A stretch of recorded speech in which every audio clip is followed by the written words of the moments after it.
And my great hope, I think, for everyone watching or listening today is that after this Thanksgiving, and given this year of 2022, really the past couple years we've all been living through, that we as Americans can look beyond our differences to our commonality.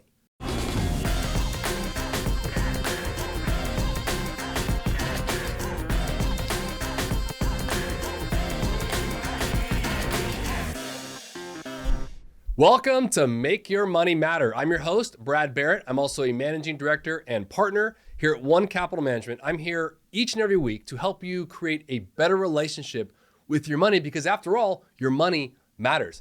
It is Thanksgiving week, and I'm sure topics of conversation, whether right or wrong, will inevitably be around politics. We're living, to be honest, in an unusually heated political environment. I think we all can agree with that. The vitriol is apparent, everywhere, on TV, social media, and of course, around dinner tables. And because the country seems so politically polarized, I'm sure some conversations could become heated at different times. So I thought this week on the Make Your Money Matter show, I would take a bit of a break from some of the financial topics and maybe dig into a little bit more of the attitude for gratitude, if you will. But before we do, pass the giblets and gravy, smash that subscribe button, and hit the notification bell so you don't miss a single meal or episode. All right, let's get into it. One thing I'll say that I'm grateful for is getting over this flu. I don't know about any of you guys, but around the LA area, the flu has been going around for the past couple weeks, and I ended up catching it last week from my daughter, Kate. And I'll tell you, it was 3 or 4 days straight of 105 fever. I was seeing stars, let's put it that way. So if I sound a little bit nasally, that's why. As we enter the last leg of the year here in 2022, I want to talk about what a year it has been. We've been talking about a lot on the show, so I figured we might as well finish it with a little bit of attitude for gratitude. Again, because America being divided, sadly, is nothing new. And I want to share that today. In fact, there have been periods where the chasm, if you will, between America's political camps has actually been much wider. It may not feel that way right now, but opponents were even more polarized early on in our history. Yet despite that truth, today's polarization, I think to many, seems kind of hopeless. But what I want to share here is it's not.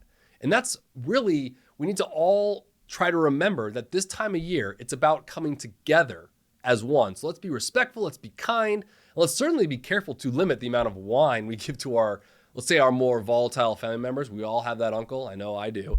And having grown up, by the way, in more of an Irish family with a bunch of kids, I know from where I speak here, but the holidays in general should be filled with family, with good friends, plenty of good food and cheer, celebrating our team, the American team, and our unique American values as one nation, indivisible. Let's not forget those words. The first Thanksgiving was celebrated in 1621. It began the first Thanksgiving as a celebration of the autumn harvest. Now, if anyone remembers their social studies lessons here, the Pilgrims landed in 1620, and that first winter was brutal, frankly. A lot of people died from the cold and from hunger in that first winter. Food at that time wasn't exactly plentiful, and shelter was really of paramount importance. So those who survived until the following year, 1621, were pretty darn appreciative people. And these new settlers were helped quite a lot by the Wampanoag Indians, who were the main inhabitants of that region at that time. So during the autumn harvest of 1621, the settlers and the Wampanoags came together sharing food and really their culinary skills in a day of celebration. And interestingly, there were roughly twice as many Wampanoags as there was settlers at that first Thanksgiving. And as legend has it, they were all able to, guess what, get along. Their common goal at that time was simply to survive. And this year, as I say this here, I'm sure there's a few people watching or listening right now that you probably feel that same way.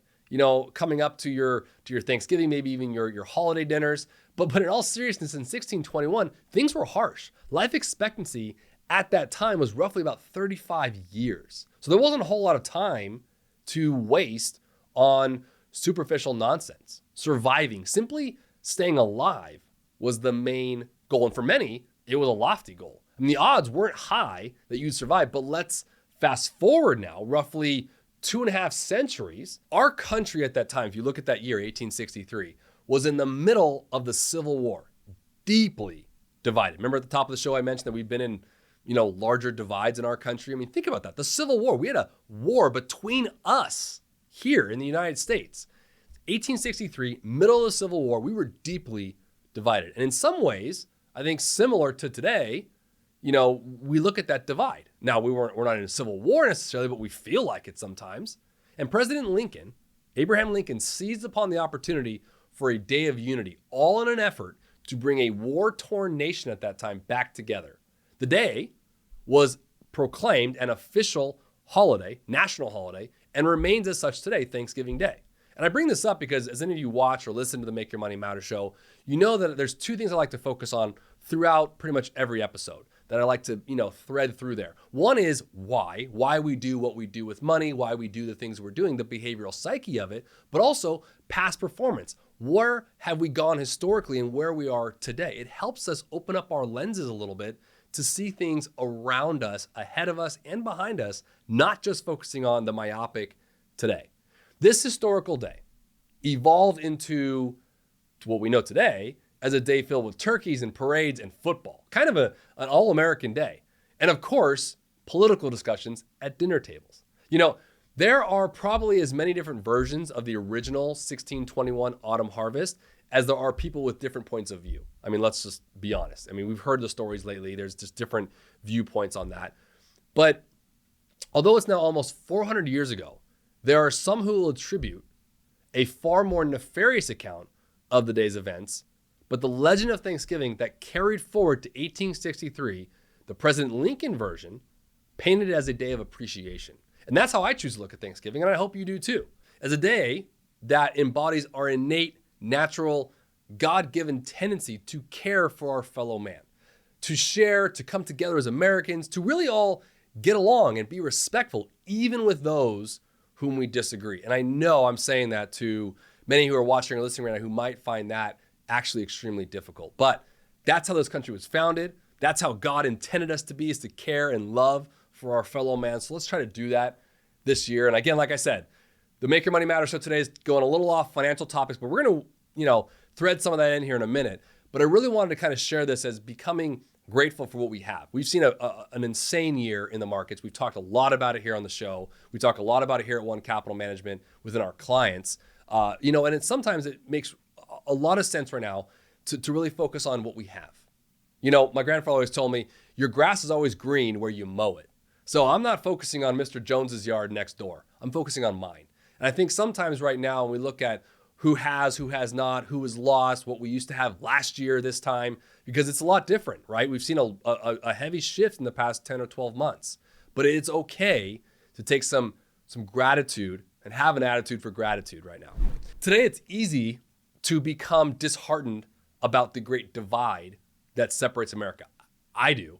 It's hard sometimes because I know I have my opinions as well because I'm entitled to that right. And so are you. And it's hard when others don't. And I think we're just getting pulled harder and harder away from each other. And I think that's a scary thing sometimes. I mean, the history of the United States and the direction in which the country has moved is defined by our adherence to the idea of tolerance for others. Ideas that are memorialized, by the way, in the Declaration of Independence, something I have right back there. Freedom to pursue happiness, however you define happiness, is important. To bring a little finance into this discussion, in the mid-1700s, Adam Smith, the famed Scottish economist and philosopher, wrote about a cornerstone for societies comprised of free people and free economies. Smith believed these societal structures must be free from coercion. It's the only way they're possible and the only way that they're truly free. Yet in the news, we've all been following the recent stories about, across the board the past couple of years, about a lack of freedom of opinion and suppression to some people's thoughts about their rights. I mean, Twitter and the new ownership has a hot topic around that right now. But when I was growing up, I was taught the basic motto: I may not like what you have to say, but I will defend your right to say it. That's the basis of freedom of speech. It was not only what I was taught or what I think we all were taught, it was how we defined ourselves and how I defined us as Americans. Really, peaceful disagreement. And although, the initial 1621 Thanksgiving Day feast between the Wampanoags and the settlers predated the Declaration of Independence by really more than a century, The values that we now have in Thanksgiving Day brought enlightenment, the enlightened thinking, one step closer to the ideals that would become, I think, the foundation for our great nation. That day taught us that by caring for others, we all benefit. By being tolerant of others, we can all survive. Political freedom is essential. So too is economic freedom. Something I talk heavily about in our practice here at One Capital Management and on our Make Your Money Matter show here. And each of those is dependent upon the other. We have to connect the two. When one is suppressed, the other is injured too. It doesn't work. Freedom of ideas, whether you agree or disagree with those ideas, is essential to our overall development in America. And if you look at it from that perspective, one thing I learned of nearly 2 decades in this business, as well as I remember learning this early on when I was a young guy, in economic school, is America, the United States, if you really look at it, is an economic marvel. I mean, there's not many countries like us. We know this, but remember, there's like 200 plus democracies across the world, a lot of which have freedom of speech. So what separates us right now, sometimes we got to remember, is not just freedom of speech, but it's also property rights and rule of law. Now, sadly, over the past couple of years, rule of law has really been questioned. And I think that's one of the biggest mistakes we can make as a country. So we need to stop that rhetoric like right now. But America is also the bastion of human opportunity, because every citizen, you and I, have the freedom to pursue our dreams, our ideas, and of course, our own definition of happiness. America has celebrated many Thanksgiving days. And maybe this next part I'm going to mention was part of President Lincoln's design for the holiday. I don't know.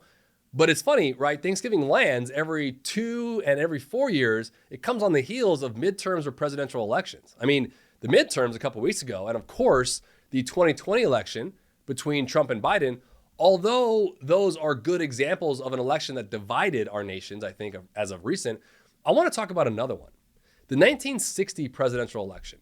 For those that are watching, maybe in your, or if you were around for this, you'll remember this pretty interestingly, because it was a very, very close contest. And as a result, America at that time became a divided nation.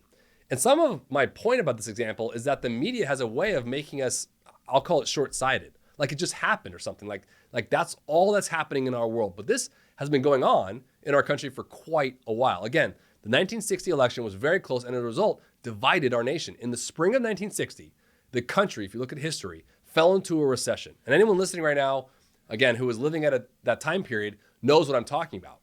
And I had to study this in economics for different time periods, but it wasn't a great time period if you look at it from a financial or economic standpoint. They fell into recession, and as history has taught us time and time again, presidential election results are largely determined by the country's economic climate at the time. Seems a little familiar, doesn't it? I mean, look at a couple of years ago, like we had very polarizing. And for that year's Republican candidate, Vice President at the time, Richard Nixon, the country's economic climate created a really an uphill battle for him. I mean, in his battle for president against the Democratic opponent, who, by the way, was the charismatic young senator from Massachusetts, John F. Kennedy, because ultimately Senator Kennedy won the popular vote by just 112,000 votes. And just to put that in perspective for a second, that represents 49.72% of the popular vote versus 49.55% for Nixon, a very slim margin by any standard. Now, interestingly, Senator Kennedy won fewer states than his opponent, but the states he won were rich in electoral college delegates. Does that also sound familiar? Shades of 2016, Hillary. Anyways, Senator Kennedy was awarded 303 electoral college votes, and with that, JFK became America's 35th president. And from what began, this is where I'm going to tie a bow here on this. What began as a divided election result, he actually went on to become one of the most revered presidents in American history, even as short as it was. And my great hope, I think, for everyone watching or listening today, is that after this Thanksgiving, and given this year of 2022, really the past couple years we've all been living through, that we as Americans can look beyond our differences to our commonality and take pride in the miracle of what America stands for and its freedom.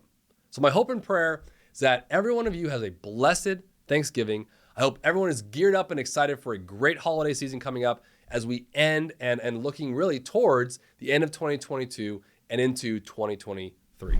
Lastly, I want to take some time and say thank you to our staff here at One Capital Management, to our clients who have given their trust in what we're doing for their planning. It is never lost on us, the amount of trust that we have, and we are so grateful for that. And as a firm and as partners, as we've come together, as we've talked about this, leading and heading into Thanksgiving week, we want to say thank you.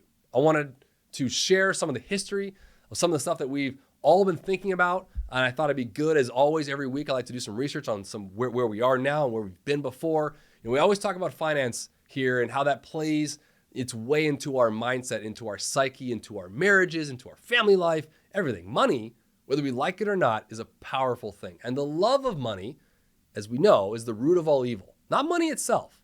It's important to know how that can give you options and to plan through it and for it. I mean, God says, don't worry about tomorrow, but he didn't say not to plan for it. So it's important to make sure that we plan through things and be ready for all of life's challenges. We are grateful that we're able to have this voice each week. I know I am. And we're so thankful that we're able to do what we love, what I feel God's placed in my heart to do for all of our clients. And that is planning for our clients' retirement through the proper structure of investments and looking at this world that we have in front of us at our hands, both domestically and internationally, and being able to diversify and protect the assets that our clients have entrusted in us. And so we are so very thankful. Okay, it's time to answer your questions. If you have a question or topic you'd like me to address, you can leave a comment or a question in the comments section. Or if it's something a bit more personal, just go to the About page on this channel, send us an email. We'll always keep the questions I read here anonymous, so never have to worry about your name being shared, but we would love to hear from you. And this week's question actually came from our producer, Brian Lemons, and I actually told him before, and I'm not even going to look at the question. I'm going to react live here on this. And so his question was this, and I'm going to read it here live. What is your favorite Thanksgiving dish? Okay, see, that's easy. I can answer that on the prepare. Stuffing, all day. Cornbread stuffing. My sister, she makes an amazing cornbread and she weaves it into stuffing. Oh man, it's amazing. I'll tell you what, I want to write that to you guys too. Hey, put some comments on our YouTube page, follow us on our social media, Make Your Money Matter. Would love to hear this week's Thanksgiving, what your favorite meal is, because you know what? Let's stop talking about finances for a hot second. Let's talk about what we like to eat. Why not? Again, if you have a question or comment you'd like me to read here, leave it in the comments section or email us in the About page on our channel. Before we go, if you found anything helpful today and you'd like to learn more about One Capital Management, about what we do, you can visit our website at onecapital.com. You can also scan the QR code on the screen with your smartphone to get you there. You can also call or text us. We want to help. Listen, there's no pressure here. We don't treat people like a number at all. In fact, we value our relationships. It's the lifeblood of what we do. So click, call, or text us today. And again, if you're not following us on social media, you should be. You can follow us at Make Your Money Matter. We're sharing great information on all of our social media platforms. And as I often say, if you enjoy the show, share it with someone you like. And if you don't like the show, I guess share it with someone you don't like. But until next time, always remember, make your money matter.